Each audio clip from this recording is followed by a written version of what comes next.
Welcome to Whispering Cabins, where we share cozy horror tales of ghosts, folklore, and forgotten places. So grab a blanket, light a candle, and settle in. The night is waiting. Tonight, we tell the story of the boy in the park. The move had been good for Alex and his mom. Their new house was smaller, a bit older, with creaky floors and a porch that leaned slightly to the left, but it felt safe. After the chaos of the past year, his parents' divorce, switching schools, and leaving his best friend behind, Alex was grateful for anything that felt steady. Best of all, their house sat right next to a little park. It wasn't much, just two rusted swing sets, a crooked jungle gym, and an old oak tree whose branches spread out like welcoming arms. But it was enough to distract him while his mom unpacked boxes and made endless phone calls in her new job's sharp, businesslike tone. On his first morning, Alex wandered over to the park with a ball tucked under his arm. The air smelled faintly of wet leaves, and the slide still dripped from last night's rain. That was when he saw the other boy. He looked about Alex's age, maybe 9 or 10, with dark hair that stuck up in the back and a shirt too big for his narrow shoulders. He was sitting on one of the swings, moving slowly back and forth without really kicking off the ground. "Hi," Alex called, trying not to sound too eager. The boy looked up and smiled. "Hi. I just moved in." Alex pointed toward the house next door. "I know," the boy said, as if he'd been expecting him. "Want to play?" They started with catch, tossing the ball back and forth until Alex's arms ached. The boy was quick and agile, though he never laughed when he missed, just tilted his head with a puzzled look, like he hadn't expected the ball to slip through his hands. Afterward, they climbed the oak tree. The boy darted up the trunk easily, as if he'd done it 1,000 times, then perched on a branch and waited for Alex to catch up. They stayed until Alex's mom called him for dinner, her voice floating through the open kitchen window. The next day, the boy was there again, and the next. At school, Alex struggled to fit in. The kids already had their circles, their inside jokes, their teams. But each afternoon when the final bell rang, he knew he'd have someone waiting for him at the park. The boy never mentioned his family, and Alex realized he'd never actually seen him leave. He was just always there. One chilly October evening, Alex sat cross-legged in the sandbox while the boy dug trenches with his hands. "You know," Alex said, "you should come over sometime. We could play video games, or you could meet my mom." The boy froze mid-scoop, then shook his head. "I can't go inside." "Why not?" "Just can't."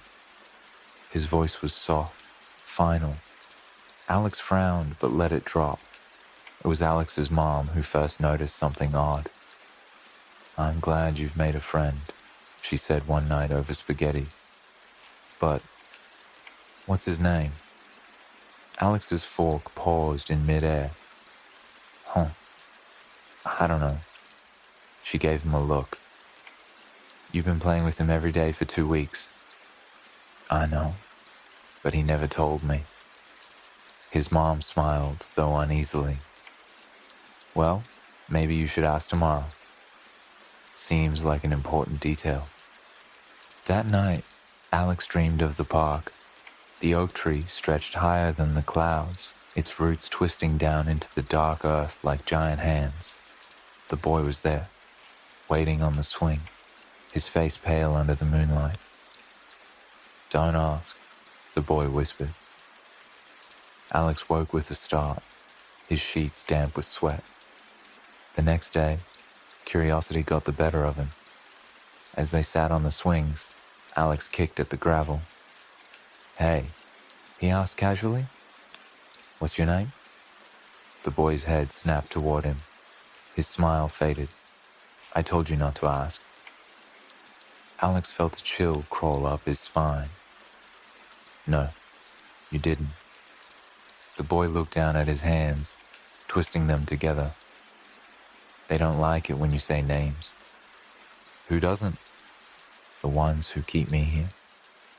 His voice was barely a whisper, his gaze darting toward the shadows pooling under the oak tree. Alex swallowed hard. What do you mean? The boy stood abruptly. I should go. And then, just like that, he was gone. No footsteps, no rustle of leaves, just gone. That night, Alex couldn't sleep. The house was too quiet, too still, and every creak in the walls made his heart pound. Finally, he padded to the living room, where his mom sat at the dining table with her laptop. Mom, he said hesitantly, did anything happen here? Like, in the park? His mom frowned. What do you mean? Like, did someone ever... He struggled for the right words. Did someone die there? Her expression shifted, a shadow crossing her face. She closed the laptop. Who told you that? No one, Alex lied. I was just wondering. She sighed. It was a long time ago, Alex.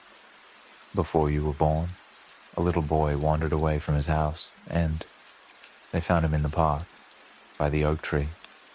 She reached out, smoothing Alex's hair. It's not something you need to worry about.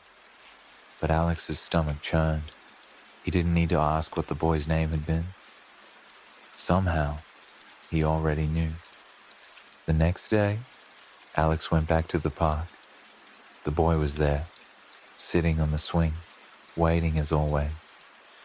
But something in his eyes had changed, darker, sadder. You're not supposed to know, the boy said softly. I didn't mean to, Alex whispered. I like being your friend. The boy studied him for a long moment, then gave a faint smile. I like being yours too. For a second, it felt almost normal. Two kids, side by side, the chains of the swings creaking gently in the autumn wind. But when Alex blinked, the boy was gone. The swing beside him moved back and forth, empty, though no breeze stirred the air. And Alex knew, deep down, that the boy would always be there, waiting. Thank you for joining us tonight at Whispering Cabins, where we tell cozy horror tales. If you enjoyed The Boy in the Park, be sure to subscribe for more eerie stories. Until next time, keep warm, keep the lantern lit, and listen closely. Sometimes, the shadows have stories to tell.